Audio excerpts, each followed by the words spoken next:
Meanwhile, the hero skillfully constructed another pile of stones brought from the caves. One after another, the stack of stones rose around the perimeter of the lake, looking quite peculiar.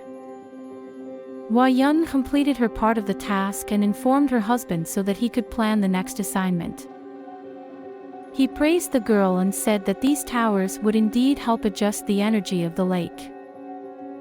When the couple looked at the work they had done, they noticed how spatial vortexes had already formed, slowing the flow of time.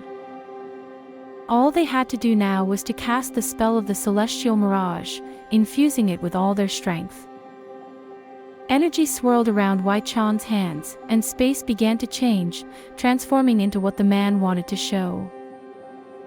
Hua Yun looked around and concluded that the path to the village had truly disappeared. The illusion's work was impressive. Her husband confirmed her words. The technique they had learned was indeed incredible. Few in the country could create mirages of such level. The young man sighed, thinking that in this way, they could at least temporarily protect the village from invaders. Hua Yun inquired about how they would deal with the enemies waiting outside. Wei Chan decided that he could handle anyone bothering them outside the village walls. Even the numerous warriors of the Four Emperors clan were not frightening. The energy transformation technique was a temporary measure. On the day it was disrupted, these people would perish. The girl was worried. She did not want her husband to be harmed in any way. Wei Chan hurried to reassure his wife. He had acquired a secret weapon during his training and wanted to share it with Hua Yun. The pouch he showed likely did not contain a sword. The man explained that carrying a sword was too noticeable, given its bulkiness. Instead, he had a metal bead that could easily fit in a pocket. After resting, the couple went to the village to recruit people to learn swordsmanship. To reach their destination, all they had to do now was to open a portal, which was very convenient for covert movements. In the Murim Alliance, Mu Jin held a conversation with his visitor, who personally knew Wei Chan. The young man recounted that, as an orphan, he was taken into the Yun village chief's house, and they took good care of him all the time, not treating him differently from their own child, who became his brother. Mu Jin wanted to understand the exact level of combat mastery the young man possessed and asked a direct question. The interlocutor replied that last summer, they had a friendly match, and the hero's level of skill was the same as his. This surprised the leader. Mu Jin hastily bid farewell to the young man, who bowed to him and went to the exit, still not understanding why the alliance leader had summoned him. On the street, the young man encountered one of the leader's guards. The man stared at the youth strangely, prompting him to inquire about the matter. The guard said the man should not tell anyone about what was discussed at the meeting, and even about the meeting itself. The consequences for breaking this rule would be significant. The young man looked at the giant with apprehension. His imposing appearance promised serious trouble. Therefore, Wei Chan's adopted brother agreed to the condition and went to his quarters. Observing the youth with his gaze, the man knocked and entered the alliance leader's room, where he was already awaited. Mu Jin asked how he could be useful to the leader, assuring him that he was ready to follow any of his orders. Mu Jin tapped a simple melody with his fingers on the table and said that everything turned out just as he had expected.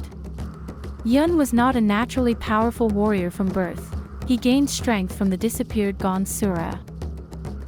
This meant that Wei Chan could be exactly what they needed to achieve their goals. The leader suggested sending spies to him for now, but very carefully, so as not to disturb the young man.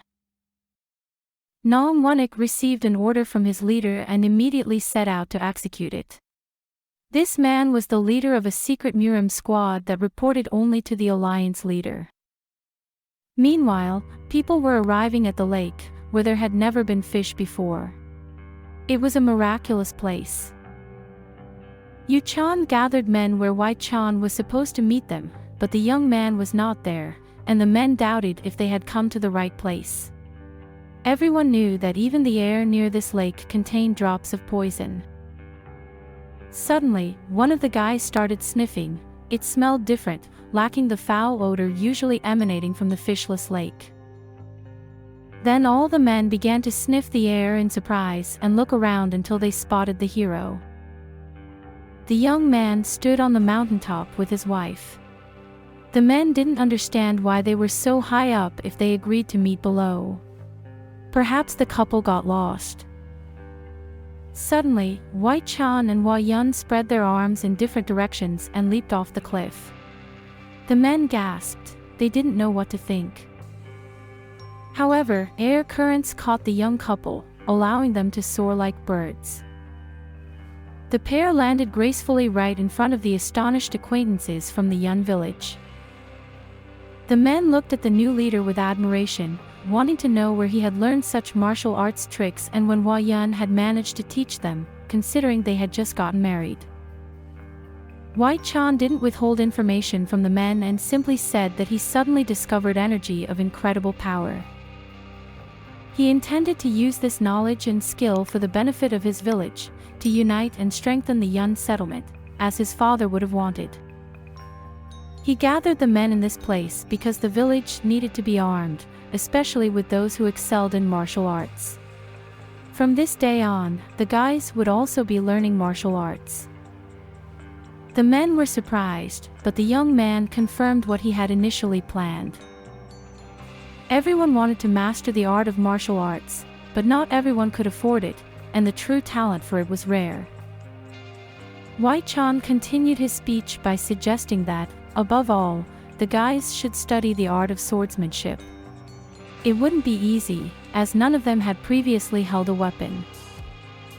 The man also said that, during his absence, the men must unquestionably obey Dam Hua Yun, his precious wife, and deputy. The third rule sounded like the training in energy manipulation would end for these men. They were surprised and asked what he meant. The hero explained that, while they were all gathered here, the villagers couldn't feel the full sense of security, and there was a high risk of an attack on the Yun village. After the training of this group, all training grounds would be closed, and the men must share their knowledge with others in the village. White Chan was interrupted by Yu Chan, who bowed and shouted that he would follow his friend wherever he went. Other men looked at the guy in surprise but repeated his gestures and words, giving a kind of oath to the new leader and his wife. White Chan accepted the oath, then pointed to the entrance of the cave, saying they needed to go inside. The men went inside without asking unnecessary questions. They fully trusted their leader and friend. Hua Yun looked worriedly at her husband, thinking that there were questions that needed clarification. The hero smiled and reassured his wife that there was no cause for concern. In the future, he would entrust the protection of the village to this group. Saying this, the man followed his men. He was confident that all his actions now were right and necessary. White Chan knew for sure that the upcoming battle would not be easy, and it was necessary to prepare the guys to the maximum. The only thing the hero was certain of was that they would definitely win, fighting for their lives and the lives of their loved ones. Meanwhile, travelers from Urim roamed again between the peaks of the mountain range, an old man in a hat and a young man. The young man was restless and kept asking the master how much was left to the final point of the journey. The old man in the hat cleared his throat. He knew the way to the Yun village precisely. However, it seemed to have vanished or was hidden from prying eyes. The guy smiled strangely and asked what the teacher meant by the disappearance of the village. Perhaps the travelers simply chose the wrong path. Such things often happen. The man got angry with his careless disciple and struck him with a stick. During the time they spent on the journey, the young man had tired the old man considerably. Afterward, he clarified that, regardless of how well they looked and searched, the Yun village was currently under the invisibility charm. Suddenly, a loud voice echoed from above. Startled, the travelers jumped in place and looked in the direction of the speaker. A tall, blond man stood on a massive boulder, looking at his old acquaintances. He explained that they were now seeing a well-formed phantom illusion. Examining the speaker, both travelers fell to the ground in a low bow. They recognized the man who shed light on the sudden disappearance of the huge settlement. The commander of the Alliance patrols ordered them to stand up. He had had enough of the simple greetings from the travelers. He didn't like such servility. The old man in the hat asked how Commander Chen Ji ended up here, so far from the Alliance walls. The blond man replied that he was sent to warn the travelers of potential danger. The men exchanged glances. They didn't expect to hear anything like this. Even last time, the old man in the hat spoke with Wei Chan and was sure that the guy, while hot in decision-making, was rational. The commander said that he was told that the Alliance leader urgently sent a squad of silk assassins to the travelers.